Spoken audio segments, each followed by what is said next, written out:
The college football season is officially upon us. Who will win the SEC? Time to get the squad together. You're talking ball with the SEC squad, sponsored by Game Time.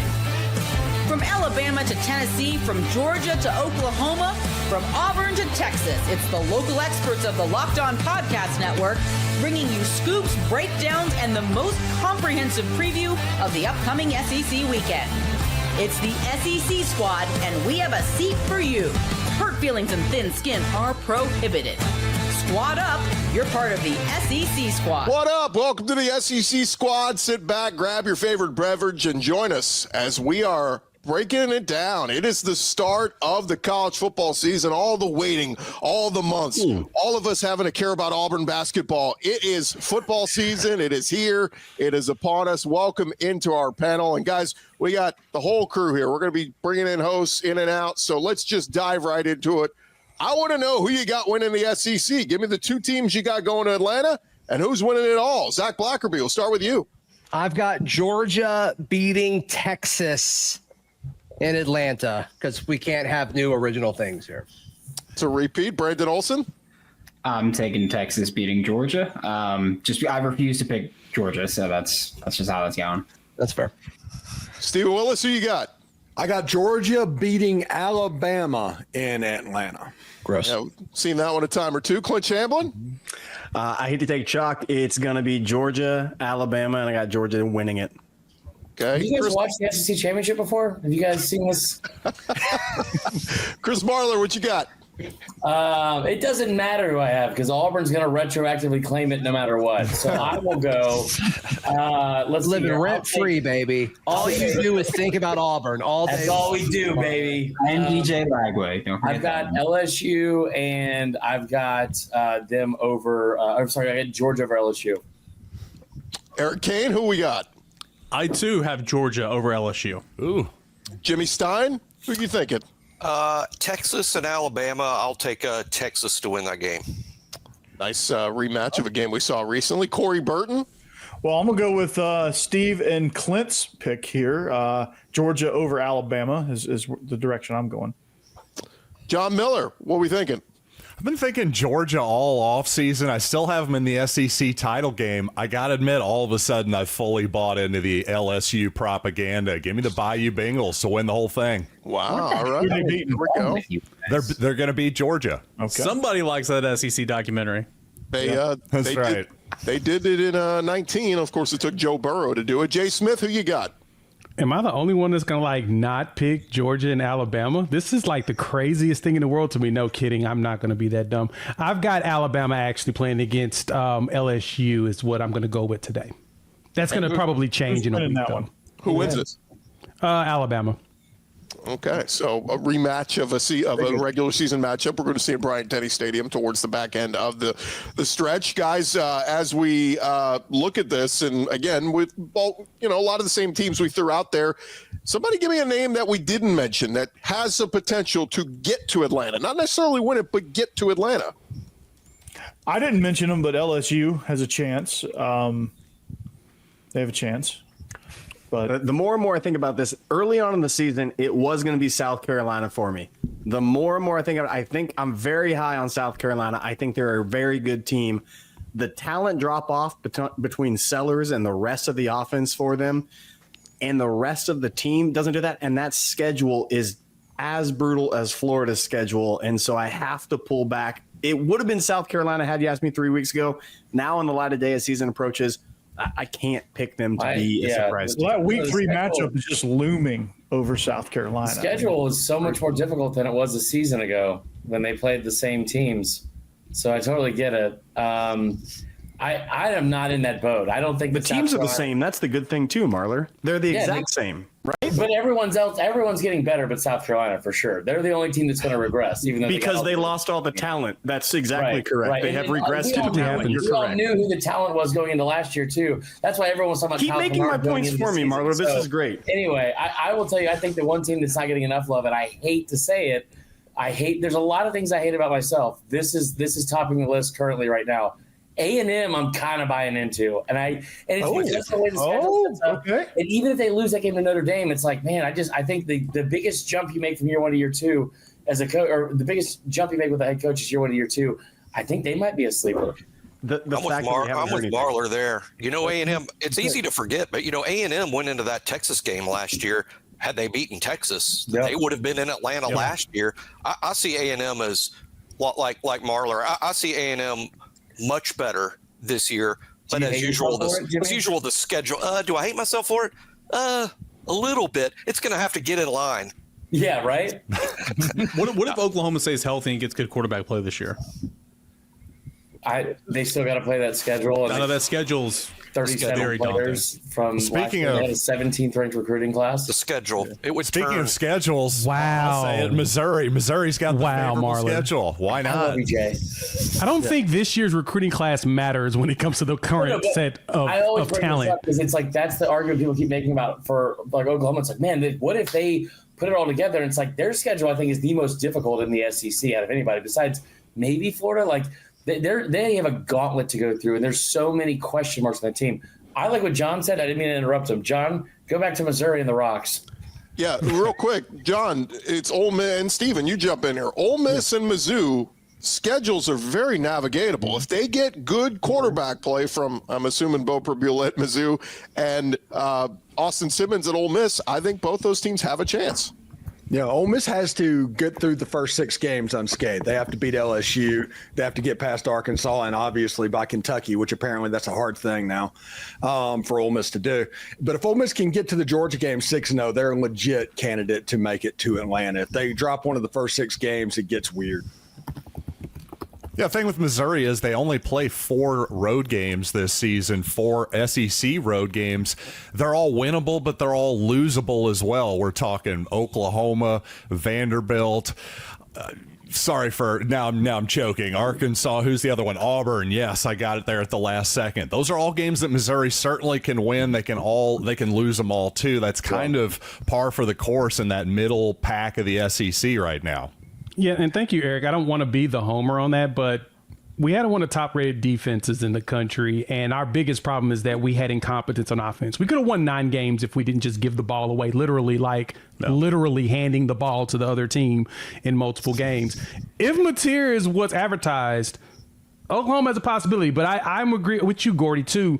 Actually, you too, Marla. I hate that I agree with you right now. I'm going to fight you when I see you in Baton Rouge later this week. But A&M is one that I am really thinking about. Same thing with Ole Miss as well as Missouri. The schedules are lined up perfectly. Now, the question is if they can navigate it properly in the SEC portion of it and win. I don't see any other true sleepers. I don't think Kentucky's going to come out of nowhere and surprise anybody this year. I don't see Mississippi State really upsetting too many people this season. What about But Auburn? I also think Vanderbilt may slap a few teams around that may surprise us and really hurt some of our brackets. I like it. I like where. Look, I'm high on. Pavia sold me. I'm sorry. It just I like where your head's at. It's gonna be weird. If it happens, y'all gonna be looking at me like, why did you bring this to us? Why did you put that evil on us? I'm sorry. Well, it feels like it's weird. Pavia said their dream is a national championship. So I mean, if He's you're going to play, many mention of that. if you're going to get there, you got to play for the SEC title, right? I mean, that would No, help. you don't, Gordy. Don't You have just to. have to retroactively claim it 85 years later. Everyone knows that. I think with Vanderbilt, I see them being a better team than they were a year ago. I'm convinced so. They'll be better than they were a year ago. Will their win-loss record be better than it was a year ago? Because to me, that's 2 separate things. Real quick, because we will get to win-losses in just a second. But anybody else we're leaving out? I mean, Eric, Tennessee, what if Aguilar's the real deal? Yeah. Well, I mean, you guys keep talking about schedules. I mean, Tennessee's schedule is very, very doable. I mean, you got Florida, Alabama, and Georgia on the schedule, so those are obviously no gimmies, obviously. But, I mean, Tennessee plays like 4 of the bottom 5 teams in the conference. Tennessee gets Oklahoma at home. That's going to be a massive game. Arkansas, Tennessee lost on the road. Get that revenge game at home. I mean, the defense is going to be one of the best in the conference. Tennessee's going to run the football fine. I mean, if Aguilar just doesn't turn over the football, then yeah. I mean, Tennessee, by nature, just like last year, like by nature of the defense, by nature of the schedule, yeah, Tennessee can certainly make some noise. But Aguilar can't turn the football over. You know how many touchdown passes Nico Iamaleava had against ranked opponents last year? Like 8. 1. Wow. Yeah. Wow. Yeah, he wasn't good. No. So the idea that they're going to have this massive fall off is like, that's crazy to me. So, but I also think that the idea that they have 49% of that roster are true freshmen or redshirt freshmen. I'm not Hugh Freeze. I don't love how young that is. You know what I mean? Like I worry about that. That's what my question comes in. Their schedule. Well, and then I know Gordy just mentioned Auburn briefly. I mean, you talk about manageable schedule. This is the easiest Auburn schedule that they've had maybe in my lifetime. And if they can get through Georgia, like somewhat together, I think those 5 games leading up to the Iron Bowl, I think Auburn's probably going to be favored in all of those games. I've come back. Cam Newton retirement ceremony that night. I mean, Look, I'm here to tell you right now. No one talk to me the week that we go to Auburn and Jordan Hare, because I will be up in a bucket of feels. It's going to get, that game is going to get weird. Crazy, I'm here to tell Clint. It's going to be insane in that stadium. It's and Auburn's been laying in the weeds too. Like it's just building momentum. A lot like that 2013 season. They get those 2 early losses, and all of a sudden, I think it was too early. It was only 1, but they keep just building after each week, and then they kind of skate by, and then next thing you know, it's November, and they're a top 5, top 10 team. If Auburn can get through, if they can go 2-1 in their first 3 road games at Baylor, at Norman, in College Station, if they can find a way to go 2-1 in those games, I mean, they'd probably be ranked hosting that Georgia game that we just talked about on Cam Newton night, and then everything after that. I mean, the order of Vandy, Kentucky, Missouri, Arkansas, Mercer, like going into the Iron Bowl, like if they get hot, the Battle of Gettysburg together, that could be a problem. Look, if the Patriots or if the Falcons don't give the ball back to Tom Brady, they win that Super Bowl too. I mean, it's anything can happen. The Patriots. Why are y'all like this? And truly on the Auburn case, I mean, they're number 21 in the country in returning production going into this year at 65%, but hence why I say Vanderbilt as well as Texas A&M. A&M's number 3 at 77%. They're bringing back damn near everybody. Vanderbilt sitting at 7th in the country, 20th in offense, 7th on defense. They're bringing back a lot of players, especially on the defense side of the ball, where the head coach is a defensive guy. So they just having the returning production helps. A lot of the other teams that I'm kind of down on, it's only because of returning production. But I know that a lot of the teams you're going to level back up by the end of the season. So it's going to be more interesting in November to me of what the SEC turns out to be, honestly, than the beginning of the season.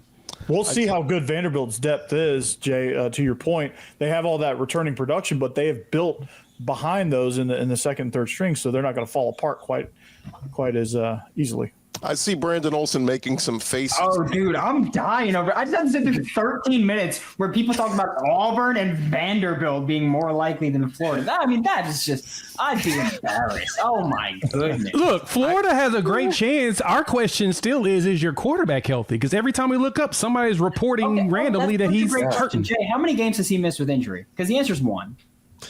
Hold that thought, fellas. We are going to talk. Didn't he have a shot? How many practices he missed this actual calendar month? We are going to talk win totals when we return. It's our SEC preview with the squad coming back. I was also healthy in 2024. More with the squad in just a second. But guys, you've probably heard of Viagra or Cialis. Maybe you've even tried them. But if you're looking for something beyond the usual pill, it's time to meet Rugiet. Get ready. Rugiet Ready is a next-gen prescription treatment designed to amplify arousal in the brain and boost blood flow. Unlike the usual pills that can take hours, Rugiet's 3-in-1 formula dissolves under your tongue and kicks in fast, on average in 15 minutes. Effects can last up to 36 hours, so you can stay confident and in control when the moment is right. If traditional options haven't worked, Rugiet might be the answer. Over 150,000 men have already made the switch. And if you head to Rugiet.com/LockedOnCollege right now and use our code LockedOnCollege, you will get 15% off today. That's Rugiet, RUGIET.com/LockedOnCollege, and use promo code LockedOnCollege for 15% off. Individual results may vary with prescription treatment. Compounded drugs are permitted to be prescribed under federal law, but are not FDA approved and do not undergo FDA safety, effectiveness, or manufacturer review. Please visit the Rugiet website for full safety information. This episode also brought to you by our friends over at Open Phone. And look, if you're running a business Every missed call is money left on the table. Think about the last time you needed a service. If the first person didn't answer, did you wait? Probably not. You moved on. That's why you need Open Phone, so you never miss an opportunity to connect with your customers. Open Phone is the #1 business phone system designed to streamline and scale your customer communication. If you juggle 2 phones just to keep business and personal calls separate, Open Phone is going to help solve that instantly. Your whole team could share one number and respond to customers like a shared inbox, so no more who's handling this. See why over 60,000 businesses trust Open Phone. They're offering Locked On listeners 20% off your first 6 months at openphone.com/lockedoncollege. That's openphone.com/lockedoncollege. They'll even port over your existing numbers for free. Open Phone, no missed calls, no missed customers. Rolling along here, SEC Squad edition, and it is our SEC preview show as we get you set for the discussion on win totals. And we're going to throw out some win totals. We're going to take a look at it from our friends over at FanDuel. And fellas, as we take a look at it, it is these are the projected win totals out there on the most up-to-date win totals from FanDuel. And look, there's been a little bit of change. Oklahoma, I think, went from 6.5 up to 7.5. Missouri went down, I believe, from 7.5 to 6.5. But as we look at the win totals, which one do you like most? You got the upper echelon of Alabama, Georgia, Texas, 9.5. You got LSU, Ole Miss, Tennessee, 8.5. And then a whole logjam of 7.5s in there. Well, we've got SEC championship contenders, Missouri and Vanderbilt in there. So, I mean, those have to be the ones we've got to just hammer those. By the way, how many Missouri has a winning record against Florida, by the way, in SEC Congratulations. I'm just sorry, Brandon. What is the dismissive tone here from Brandon? I don't hold on. We're now going to talk Brandon's about mad. contenders. So this is the part where Brandon gets to be quiet, because I do believe that if Thanks you're for showing top up, Brandon. 3, Alabama, Georgia, Texas, give me the overs on those just as a field and a parlay. I feel really good about those. All 3. All 3. Texas, the one that is, to me, that's an outlier, but I just went through the Georgia schedule. That Auburn game gets a little dicey. We did this whole preview. I'm feeling good about 11 wins on the season. Alabama, the same thing. I think they get wins on it as well. I'm taking the overs there. Tennessee, I'm taking the hard under on. I am taking under all day and hammering it twice, likely. Why? Because your quarterback's no good. You lost. We already established that the quarterback last year was awful too. So he's worse than last year's quarterback, and like might he's be worse tough than to last do, to year. be honest with you. You can't. I don't think Heupel's program can replicate defensive success as other coaches have. That defense last year was incredible. I think they'll be good, but they won't be as incredible as last year. And the running attack has to come back down to earth. So if a running back comes down to earth, defense come back down to earth, the quarterback didn't get better, I don't know where that leaves me. But Tennessee has run the football for 2,600 yards all 4 years here under Heupel. They about ran for 3,000 last year, but I mean, Tennessee's always run the football. My question is on defense is McCoy. How is he looking? I know we see him running a little bit, a little movement. If he comes back healthy by October, I think Tennessee could start shocking some people. That defense, 28th in the country in return to production is 63%. I think the hope is he's ready to roll for that Georgia game. But is that you probably want to get your toes wet against ETSU, right? That's week 2. I mean, he tore his ACL in January, so he's out there doing some individual, but he's got no shoulder pads on right now. I mean, he's moving, he's cutting, but I mean, that doesn't mean he's playing tomorrow. So to your point, I mean, he's one of the best corners in the country, if not the best corner in the country, but he will not be. He'll be very limited the first month of the year. Jay, can I ask, the returning production you keep bringing up, is that just snap count or actual production, like stats? No. Any other win total that you guys think is way off here? I think Missouri's is way off. Vandy. I think that one minute. I'll just speak for Missouri real quick as the Mizzou guy. I think that one win means a lot because seriously, Brandon, I don't really think Missouri at this point is truly an SEC title contender. I think they're something more like an 8-win team. But man, okay, 7.5 versus 6.5. That one win means a lot. I think the rest of those numbers are pretty fair and make a lot of sense to me. So good job, FanDuel.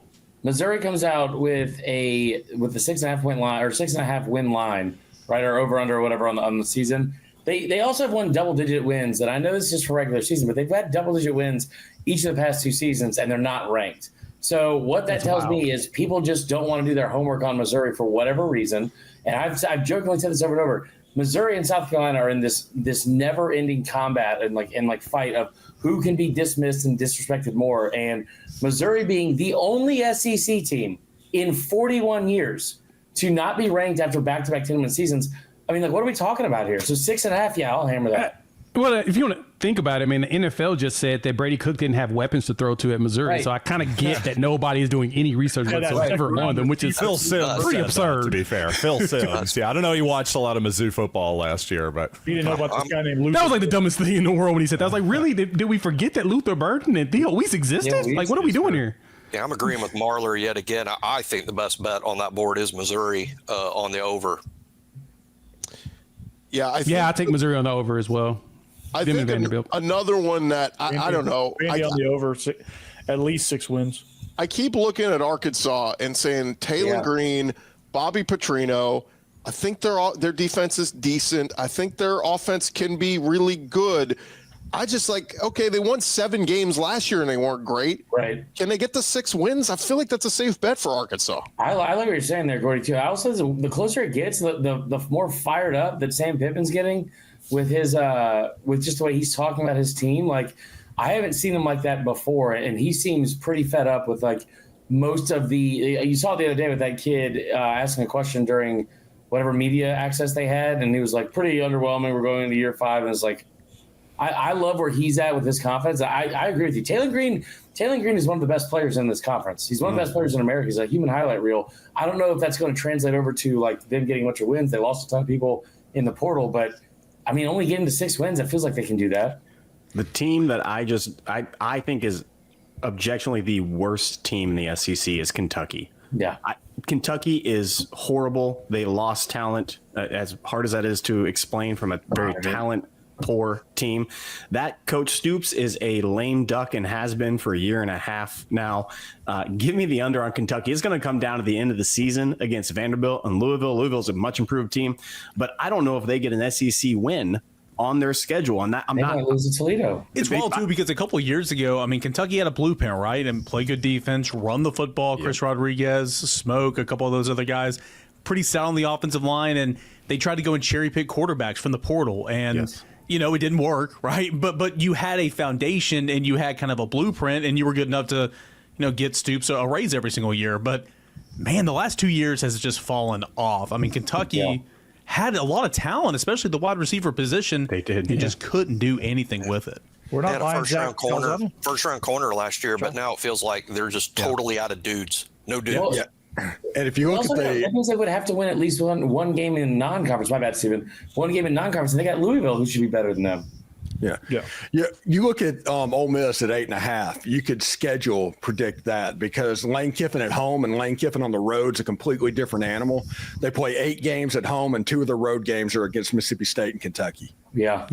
And real quick on the Kentucky piece, I'm thinking it's just an institutional issue. I mean, the fact that Calipari's gone now too kind of tells me there's something going on there. When we return here, guys, we're going to talk who's on the hot seat and who are we getting into the playoff. How many teams does the SEC get in? We're doing our squad preview edition coming up next. Get you back to the squad in just a second, but this episode is brought to you by Prize Picks, the daily fantasy platform that lets you turn your football predictions into real rewards. Preseason is already heating up. College football is happening this next week. Whether you've got your eye on some big-name quarterbacks or breakout running backs, Prize Picks makes it easy for you to get in the game. And guys, Prize Picks is very simple to play. You just pick more than or less than on 2 to 6 player stat projections. If you get your picks right, you could cash in and win up to 2,000 times your money. I've been using Prize Picks for a couple seasons now. Love how simple it is. You can get a lineup in before your coffee finishes brewing. The flex play option is a total game changer. Even when one of your picks misses, you can still double your money. Prize Picks puts their members first also, so all withdrawals are fast, safe, and secure. Download the Prize Picks app today. Use our code LOCKEDONCollege. That'll get you $50 in lineups after you play your first $5 lineup. That's code LOCKEDONCollege. Get $50 in lineups after your first $5 play. Prize Picks, run your game. SEC Squad Show rolling along here, fellas. It is the start of the season. It is upon us. We already made our predictions. Who's going to Atlanta? Let's go the other way. Which coaches are most on the hot seat? Hugh Freeze. You're going to put Hugh Freeze. Don't worry, Marler. I'll bring Auburn up this time. Well, I know everybody was talking about how much they love Sam Pittman, but he's absolutely. I mean, we can all love Sam Pittman because I do. He's absolutely on the hot seat. I'm with Eric there. I think he's most likely to be fired. Yeah. Brett Venables, too. I mean, beating Tennessee last year saved his job for that season. I mean, if you lose that game, I mean, he might not even make the rest of the year. Oh, boy. No, I'm just observing. Play cool. I'm just here. I heard Hugh Freeze. Okay. All right. Is he not on the hot seat? I mean, I think if you're listing coaches that are on the hot seat, like, you have to bring up Hugh Freeze for sure. Is he the hottest? I don't think so, but y'all can't help yourselves. You have to bring him up first, and that's okay. Mm-hmm. But he has to be on the list, though. Yeah, that's very true. A shockingly cool list in general. Yeah, for the most part. It doesn't feel like there's going to be a lot of change on the hot seat, really. I don't think there's going to be a lot of change in SEC this coming season. Probably two. It would Arkansas, take some Kentucky. unexpected disasters, I think, for there to be multiple changes. But Sam Pittman's one. I mean, of course, they could win. I think if they just win 7 games, he's back for sure. I don't understand He survived last year. They don't want to fire him. Yeah, I agree. I agree with Zach. I'm surprised they haven't tried to push Bobby Petrino back into his old role, which would be weird in its way, but I could totally see it happening. But yeah, Arkansas, I think they want to keep Pittman. They're trying to find excuses. And like I said, 7 games, I think he stays. Kentucky, it's weird because I'm trying to figure out what exactly do they want from Stoops, right? Like every so many years, he does get a 10-win season. 9 wins, it's an escalating raise. Every time he gets 9 wins, he gets a raise. Yeah. So I'm trying to, do you want him to maintain consistent 10 wins, or are you okay with 3 wins and then 6 and then 3? But that's the thing. He won 4 last year. Like, that's a major step back for one of the highest paid coaches, top 10 highest paid coaches. He took another job, and then the job said, no, we don't want you, and he came back to Kentucky. He was on his way out. And that's what I mean. Like Kentucky obviously has low self-esteem right now. That they're just like, you know what, we'll just take you. Hey, pay me. I will bring everybody here. We will all be on the coaching staff, and we will all get a position, and we'll make the magic happen. Let's go. Coordinator, hire me. I got it. Musicians. Yeah. They're waiting on John Summerall is what they're waiting on. I think they're going to immediately, end of the season, they're going to go after John Summerall. But, I mean, all signs point to he's happy at Tulane. And what if he says, I'm staying at Tulane? A better, easier path to try to get in as a group of 5 team.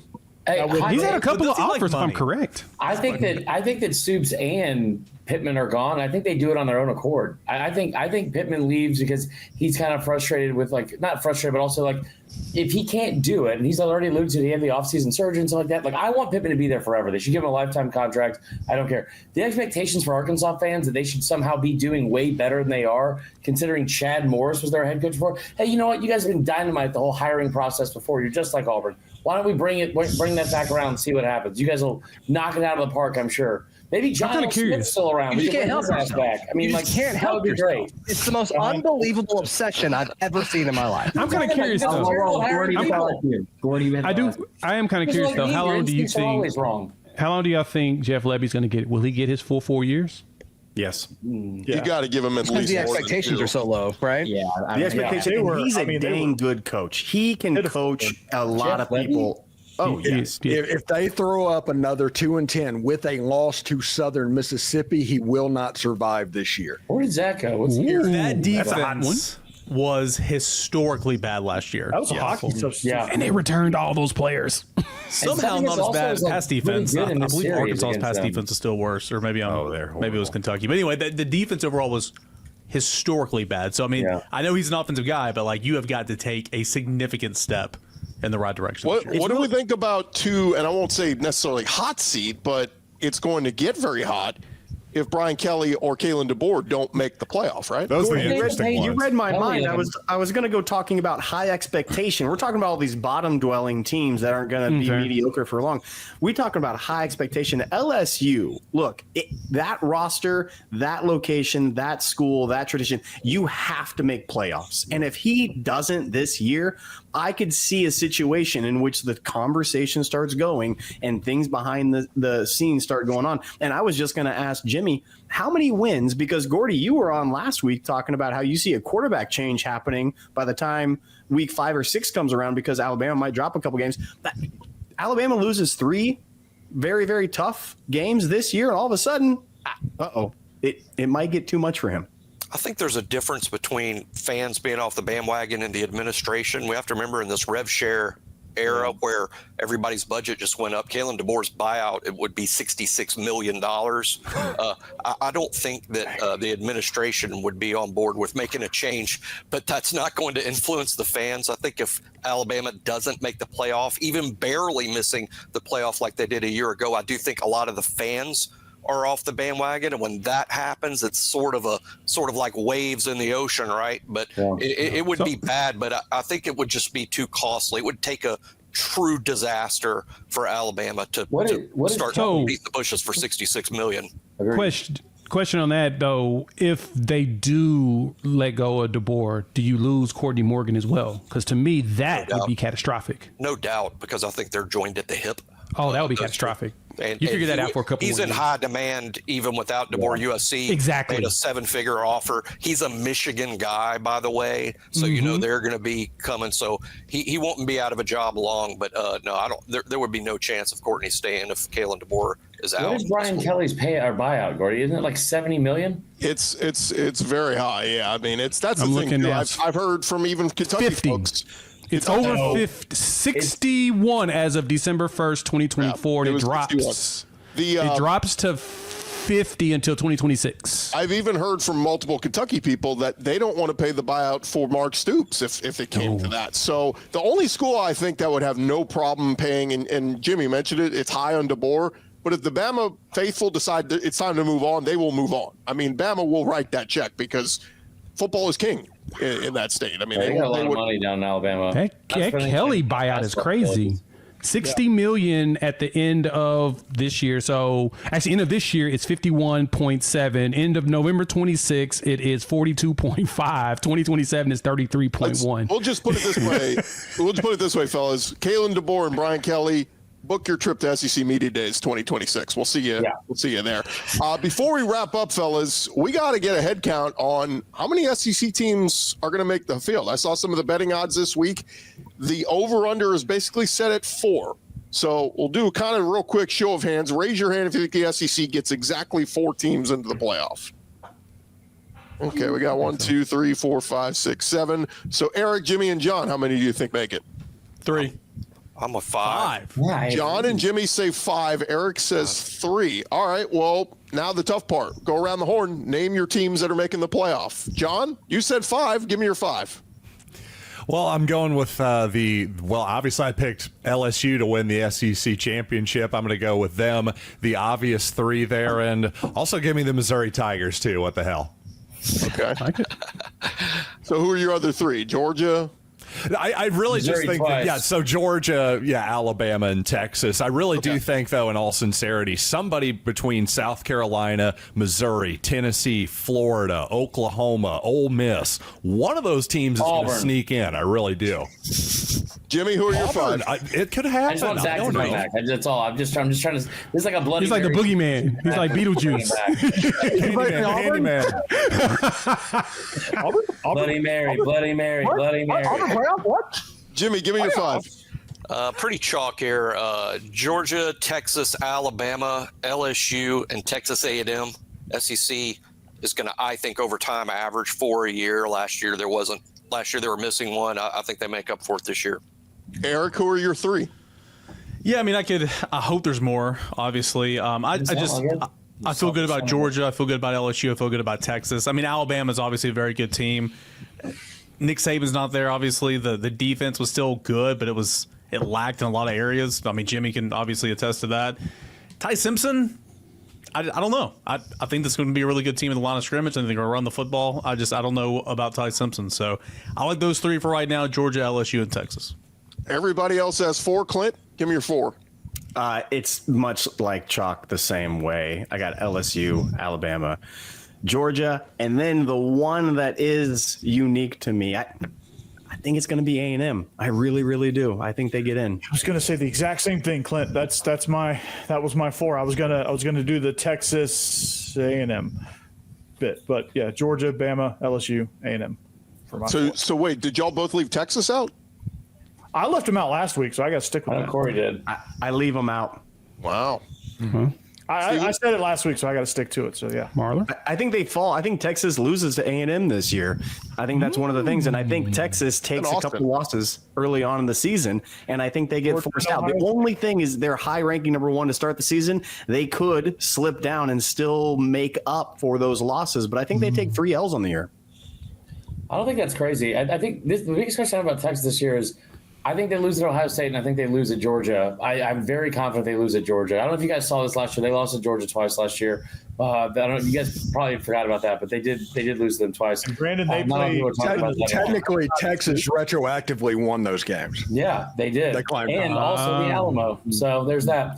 I don't know a lot about history. Anyway, I think they lose Ohio State. I think they lose the game. My biggest question for Texas is, do they do what they did a good job of last year, but also what happens to a lot of good SEC teams, which is, do you avoid the pitfalls? And the game you're not supposed to lose, you end up losing that. We've seen it time and time again with national champions and teams that have won the SEC. Georgia in 2019, losing to South Carolina. Oh, God, what did I do now, Dad? And then Bama 2012, they beat LSU. They lose to A&M next week. Like, there's a couple of games on here, like Florida. I don't think Kentucky's tough, but there's a couple games on there they could lose. The teams I think are going to go, I think Bama, despite their horrible defense, like Eric brought up, to finish top 10 nationally. I think they're going to make it. I think LSU is going to make it. I like Georgia, and I'm going to take South Carolina to shock some people because I think they're going to end up going 10-2. I'm going to stand up for Texas real quick. That defense, shut up, Gordy. That defense is one of the best. They didn't let people score last year, really and they good bring back a ton of those same pieces on that defense. If the offense is awesome with Arch, Texas is going to run. I mean, they're going to win 11, 12 games. They just. I'm sorry. Hold on. I just want to make sure I understand when you say not letting people score, Gordy. Not you. You're excluded. Okay, so Clemson, Arizona State. You're excluded. Georgia, like Vanderbilt. Yeah, Vanderbilt came within 3. Yeah. Clint, points per game, they were better than Georgia at the end of this regular season. And you will have me say that was one of the worst defenses Georgia's had in the past 7 years. I will say that. So if you're going to put apples to apples, yeah, they're bad. Like, this is what's crazy to me about Texas. And Gordy, you're just trying to get people to stop hating you. You're a people pleaser right now. I need you to come back down a little bit. Guilty. Let me stand up for Texas. Guilty. You know what? Not enough people are coming to Texas' defense this offseason. I want to say nice things. If you see our comment section, it kind of does say that, basically, that nobody's talking about Texas in the right way. But yeah, guys, there's a team that'll make the playoff this year that we have not discussed and brought up, and it's the Ole Miss Rebels. Ooh. Yes. The Ole Miss Rebels are going to make the playoffs to go with Alabama, Georgia, and LSU. Texas is on 8-4 watch. Oh, no. We're going to get destroyed. We're going to get absolutely crushed, y'all. I'm so sorry for this. Yeah, my continued hatred of Texas is going to be the main topic of concern here. Oh, great. Eric's back. I feel like I need to get my buddy does a good McConaughey impression. I feel like we need to get him on to kind of set everybody straight here. No. Who else didn't give us their 4? Jay, Brandon? Brandon, go ahead. I got Texas, Georgia, Alabama, Florida. I'll die on the hill. I don't care. Florida. That's a college football playoff roster. Yeah. If Billy Napier pulls his head out of that's college football playoff. I think that's the question is, do you trust your head coach? I've actually heard you say, Brandon, you question if you trust him. That's a college football. He was leading the charge to get him fired last year. And I'll tell you what, if they don't perform, I'll lead the charge to get him fired again too. There you go. I have national championship expectations. I'm sorry. I just want to make sure I understand what you're saying. You and Diego Pavia. They have a playoff talent roster, and they are behind Florida State in talent composition. I just want to make sure we're on the same page. I do not care about talent composition. Oh, good. Okay, thanks. That clears everything up for me. Top 3 things in life: live, laugh. I understand all the rankings getting adjusted because kids didn't go to certain camps and because kids didn't do this. I don't give a damn about the rankings anymore. I think Miami's better than Florida. That's all I'm going to say. Thank you, Zach. Thank you for telling me from here on out. Every single time that you say, hey, we got a 4-star, a 5-star, you are fraudulent, and you can no longer talk about that. Every single okay, hold on. This is how I know that you don't pay attention, because every single time I say that, I also say that I don't care about the rankings. Well, then you shouldn't bring up 4-star or 5-star. Period. I acknowledge they exist. Things. I acknowledge Stop they talking exist. about it. I don't care about the rankings. Good. Then stop talking. Hey, about who are your No, four I'm playoff talking teams and about your favorite what I Spice Girl? Go. Last thing, guys. Scary. I haven't even given mine though. So, but it's Stupidest okay. take I've ever Jay, heard did on you this give your four? SEC I did not. It's Go- okay. go real I'm quick, letting them fight. I don't know It's if fun. during the Actually. season. I'm thoroughly enjoying the fighting. So I'm going to Go back into Kid Rock's dungeon and stay there. What are you doing? During the season. Wow, with the violence is in. I'm gonna go ahead and give mine. Yeah, Jay, go ahead. I think 4 gets in. I'm thinking Bama, LSU, Georgia. Honestly, I'm on the Oklahoma bandwagon with it, but I do think either Oklahoma or Florida goes, and I think they actually are the ones that make the 5th, because I think that because of the level of the schedule, people will look at that and say we would rather a 9-3 Oklahoma or a 9-3 Florida over anybody else in the country. So I think that that's going to help the SEC get a 5th team in there. But on the 4, I think Oklahoma finds a way to sneak in there. Yeah, last thing, guys. And I've got plugged in, dude. I know, I noticed that. I've got Georgia, Texas, LSU, and Bama. I've got the chalk as well. But real quick, give me a thumbs up if you've got, or a hand up if you got the SEC winning the national championship this year. Doesn't matter who. We're pretty. Come on, John, give us the clean sweep. We got a clean sweep. Retroactively. The Big Ten, your day in the sun has come to an end. If the Big Ten wins, we could have a 47 team playoff. So We're gonna go March Madness and just go 64, just match basketball if Big Ten wins. Well, that is going to do it, fellas, for our SEC season preview. Thank you guys so much for your participation. Remember to follow and subscribe to your favorite SEC show. We'll be covering your favorite team every day throughout the season. And don't forget, I'll have you covered with the entire conference each and every day with Locked On SEC, part of the Locked On Podcast Network, covering your team every day. We're coming to your city. See you guys soon.